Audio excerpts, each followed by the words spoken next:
Welcome to the 12th night of the Thousand Nights and One Night. Shahrazad continued, It hath reached me, O auspicious king, that the Kalandar thus went on with his story before the lady of the Caliph and the Jafar. My uncle struck his son with his slipper as he lay there, a black heap of coal. I marveled at his hardness of heart, and grieving for my cousin and the lady, said, By Allah, O my uncle, calm thy wrath. Dost thou not see that all my thoughts are occupied with this misfortune, and how sorrowful I am for what has befallen thy son, and how horrible it is that naught of him remained but a black heap of coal? And is that not enough that thou must smite him now with thy slipper? Answered he, O son of my brother, this youth from his boyhood was madly in love with his own sister, and often and more often I forbade him from her, saying to myself, They are but little ones. However, when they grew up, sin befell between them, and although I could hardly believe it, I confined him and chided him and threatened him with the severest of threats. And the eunuchs and the servants said to him, Beware of so foul a thing which none before thee hath ever done, and which none after thee will ever do. And have a care, lest thou be dishonored and disgraced among the kings of the day, even to the end of time. And I added, Such a report as this will be spread abroad by caravans, and take heed not to give them cause to talk, or I will assuredly curse thee and to thee to death. After that, I lodged them apart and shut her up. But the accursed girl loved him with passionate love, for Satan had got the mastery of her as well as him, and made their foul sins seem fair in their sight. Now, when my son saw that I separated them, he secretly built this souterrain, and furnished it, and transported it to victuals, even as thou seest. And when I had gone out a sporting, came here with his sister, and hid from me. Then his righteous judgment fell upon the twain and consumed them with the fire from heaven. And verily, the last judgment will deal with them durer pains and more enduring. Then he wept, and I wept with him. And he looked at me and said, Thou art my son in his stead. And I bethought me a while of the world and of its chances, how the wazir had slain my father, and had taken his place and put out my eye, and how my cousin had come to his death by the strangest chance. And I wept again, and my uncle wept again. Then we mounted the steps, and let down the iron plate, and heaped up the earth over it. And after restoring the tomb to its former condition, we returned to the palace. But hardly had we sat down ere we heard the tom-tomming of the kettle drum with tantara of trumpets, and clash of cymbals, and rattling of warmen's lances, and the clamors of assailants, and the clanking of bits, and the neighing of steeds, while the world was collapsing beneath our feet. And dense dust clouds and sand clouds raised by the horses' hoofs. We were amazed at sight and sound, knowing not what could be the matter. So we asked, and we were told us that the wazir who had usurped my father's kingdom had marched with his men, and that after levering his soldiery and taking a hold of a host of wild Arabs into service, he had come down upon us with armies like the sands of the sea. Their number none could tell, and against them none could prevail. They attacked the city unawares, and the citizens were powerless to oppose them, surrendered the place. My uncle was slain, and I made for the suburbs, saying to myself, If thou fall into this villain's hands, he will assuredly kill thee. On this wise, all my troubles were renewed, and I pondered all that had betided my father and my uncle, and I knew not what to do. For if the city people or my father's troops had recognized me, they would have done their best to win favor by destroying me. I could think of no way to escape except to shaving off my beard and my eyebrows.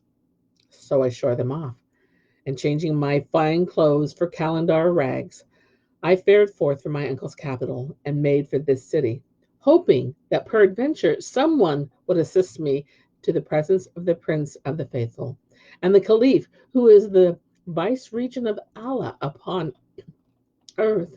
Thus have I come hinder, that I might tell him my tale, and lay my case before him. I arrived here this very night, and was standing in doubt whither I should go, when suddenly I saw the second Kalandar. So I salaamed to him, saying, I am a stranger. And he answered, I too am a stranger. And as we were conversing, behold, up came our companion, this third Kalandar, and saluted us, saying, I am a stranger. And we answered, we too are strangers. Then we three walked on together till darkness overtook us, and destiny drave us to your house. Such then is the cause of the shaving of my beard and mustache and eyebrows, and the manner of my losing my right eye. They marveled much at this tale, and the Caliph said to Jafar, By Allah, I have not seen nor have I heard the like of what happened to this Kalandar. Quoth the lady of the house, Rub thy head and wend thy ways. But he replied, I will not go till I hear the history of the other two. Thereupon the second Kalandar came forward, and kissing the ground, began to tell the second Kalandar's tale. Know, O my lady, that I am not born one-eyed, and mine is a strange story. And it were graven with needle graver on the eye corners, it would be a warner to those who would be warned.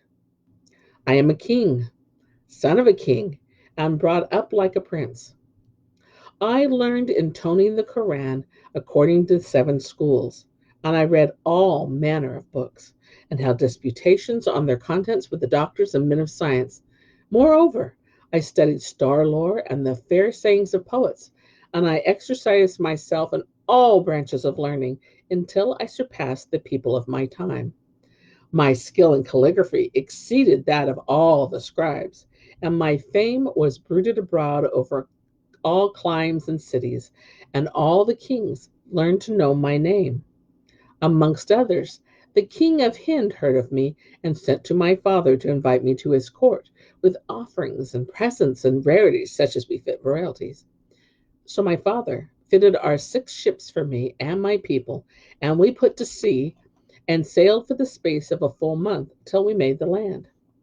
Then we brought out the horses that were with us in the ships, and after loading the camels with our presents for the prince, we set forth inland. But we had marched only a little way when beheld a dust cloud upflew and grew until it walled the horizon of the view. After an hour or so, the veil lifted, and discovered beneath it 50 horsemen, ravening lions to the sight, in steel armor dight. We observed them straightly, and lo, they were cutters off of the highway, wild as wild Arabs. When they saw that we were only 4, and had with us but the 10 camels carrying the presents, they dashed down upon us with their lances at rest. We signed to them with our fingers, as it were, saying, We be messengers of the great King Hind, so harm us not. But they answered on likewise, We are not in his dominions to obey, nor as we subject to his sway. Then they set upon us, and slew some of my slaves, and put the laugh to flight. And I also fled after I had gotten a wound, a grievous wound. Whilst the Arabs were taken up with the money and the presents which we had with us, I went forth, unknowing whither I went, having become mean as I was mighty, and I fared on until I came to the crest of a mountain, where I took shelter for the night in a cave. The day arose. I set out again, not ceased after this fashion till I arrived at the fair city, and a well filled. And now it was the season when winter was turning away with his rhymes to greet the world with his flowers, came prime, and the young blooms were springing, and the streams flowed ringing, and the birds were sweetly singing, as saith the poet, certain a city, when describing it, a place secure from every thought of fear, safely and peace for every lord it here. Its beauty seems to beautify its sons, and is heaven its happy folk appear. I was glad of my arrival, for I was wearied with the way, and yellow of face for weakness and want. But my plight was pitiable, and I knew not whither to betake me. So I accosted a tailor sitting in his little shop and saluted him. He returned my salam and bade me kindly welcome and wished me well, and entreated me gently and asked me of the cause of my strangehood. I told him all my past from first to last, and he was concerned on my account and said, O youth, disclose not thy secret to any. The king of this city is the greatest enemy thy father hath, and there is blood wet between them, and thou hast cause to fear for thy life. Then he set meat and drink before me, and I ate and drank, and he was with me. And we conversed freely till nightfall, when he cleared me a path and a space in the corner of his shop, and brought me a carpet and a coverlet. I tarried with him 3 days, at the end of which time he said to me, Knowest thou no calling whereby to win thy living, O my son? I am learned in the law, I replied, and a doctor of doctrine. He rejoined, Thy calling is of no account in our city, where not a soul understandeth science, or even writing, or aught save money making. Then said Allah, I know nothing but what I have mentioned. And he answered, Gird thy middle, and take thee a hatchet and a cord, and go and hew wood in the world for thy daily bread, till Allah send thee relief, and tell no one who thou art, lest they slay thee. Then he bought me an axe and a rope, and gave me a charge to certain woodcutters, and I cut fuel wood the whole of my day, and came back in the evening bearing my bundle on my head. I sold it for half a dinar, with part of which I bought provisions, and I laid by the rest in work. I spent a whole year.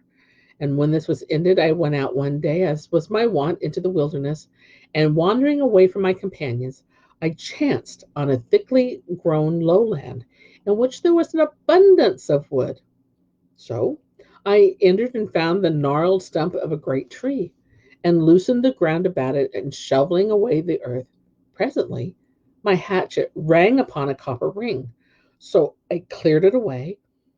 I cleared the soil away, and behold, the ring was attached to a wooden trap door.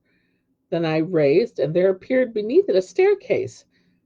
I descended the steps to the bottom, and came to a door, which I opened, and found myself in a noble hall, strong of structure and beautifully built, where was a damsel, like a pearl of great price, whose favor banished from my heart and all grief and cark and care, and whose soft speech healed the soul in despair, and captivated the wise and ware. Her figure measured 5 feet in height. Her breasts were firm and upright. Her cheek a very garden of delight. Her color lively bright. Her face gleamed like dawn through curly tresses, which gloomed like night, and above the snows of her bosom glittered teeth of a pearly white. And the poet said of one like her, Slim waisted, lovingly, jetty hair and crowned, a wand of willow on a sandy mound. Four things that meet not, save they here unite, to shed my heart blood and to rape my sprite. Brilliantness, forehead, tresses jetty bright, cheeks rosy red, and stature bright dight. When I looked upon her, I prostrated myself before him who had treated her for the beauty and loveliness he had shaped her into. And she looked at me and said, Art thou man or jinni? I am a man, answered I. And she said, Now, who brought thee to this place, where I have abided 25 years without even seeing a man in it? Quoth I, and indeed I found her words wonder sweet, and my heart was melted to the core by them. O my lady, my good fortune led me hither for the spelling of my cark and care. Then I related to her all my mishap from first to last, and my case appeared to her exceeding grievous. So she wept and said, I will tell thee my story in my turn. I am the daughter of King Iphthamas, lord of the islands of Abnus, who married me to my cousin, the son of my paternal uncle. But on my wedding night, an Ifrit named Gergis bin Ramos, first cousin, that is, mother's sister's son, of Iblis, the foul fiend, snatched me up, and flying away with me like a bird, set me down in this place, whither he conveyed all I needed of fine stuff, raiment and jewels and furniture and meat and drink and other else. Once in every 10 days he comes here and lies a single night with me, and then wends his way. For he took me without consent of my family or his family, and he hath agreed with me that if I ever need him by night or by day, I have only to pass my hand over yonder two lines engraved upon the alcove, and he will appear to me before my fingers cease touching. 4 days have now passed since he was here, and as there remain 6 days before he come again, say, wilt thou abide with me 5 days, and go hence the day before his coming? I replied, yes, and yes again. Oh, rare if all this not be a dream. I replied. Hereat she was glad, and springing to her feet, seized my hand and carried me through an arched door all the way back to the Hammond bath, a fair hall and richly decorated. I doffed my clothes, and she doffed hers. Then we bathed, and she washed me, and when this was done, we left the bath, and she seated me by her side upon a high divan, and brought me sherbet scented with musk. When we felt cool after the bath, she set food before me, and we ate, and fell to talking. But presently she said to me, lay thee down and take thy rest, for surely thou must be weary. So I thanked her, my lady, and lay down and slept soundly, forgetting all that had happened to me. When I awoke, I found her rubbing and shampooing my feet. So again I thanked her and blessed her, and we sat and we talked for a while. Said she, by Allah, I was sad at heart, for that I have dwelt alone underground for these 5 and 20 years. And praise be to Allah who hath sent me someone with whom I can converse. Then she asked, O youth, what sayest thou to wine? And I answered, do as thou wilt. Whereupon she went to the cupboard and took out a sealed flask of right old wine, and set off the table with flowers and scented herbs, and began to say these lines. Had we known of thy coming, we fain had spread the cores of our hearts on the balls of our eyes, our cheeks as a carpet to greet thee have thrown, and our eyelids had strown for thy feet to be tread. Now when she finished her verse, I thanked her, for indeed love of her had gotten hold of my heart, and my grief and anguish were gone. We sat at converse and carousal till nightfall, and with her I spent the night. Such night I have never spent in all my life. On the morrow, delight followed delight till midday, by which time I had drunken wine so freely that I lost my wits and stood up, staggering to the right and then to the left. Come, O my charmer, and I will carry thee up from this underground vault and deliver thee from the spell of thy jinni. She laughed and replied, content thee and hold thy peace. Of every 10 days, one is the Ifrit, and the other 9 are thine, quoth I, and in good sooth drink had gotten the better of me. This very instant I will break down the alcove wherein is graven the talisman, and summon the Ifrit that I may slay him, for it is a practice of mine to slay Ifrits. When she heard my words, her color waxed wane, and she said, by Allah, do not. And she began repeating, this is a thing wherein destruction lies. I read thee shun it in thy wits and be wise. O thou who seekest severance, draw the rein of thy swift steed, nor seek overmuch to advance. Ah, stay, for treachery is the rule of life, and sweets of meaning end in severance. I heard her voice, and I heard the verse, but I paid no heed to her words. Nay, I raised my foot and administered to the alcove a mighty kick. And Shahrazad perceived the dawn of the day, and ceased to say her permitted say. And thus ends the 12th night. Till tomorrow.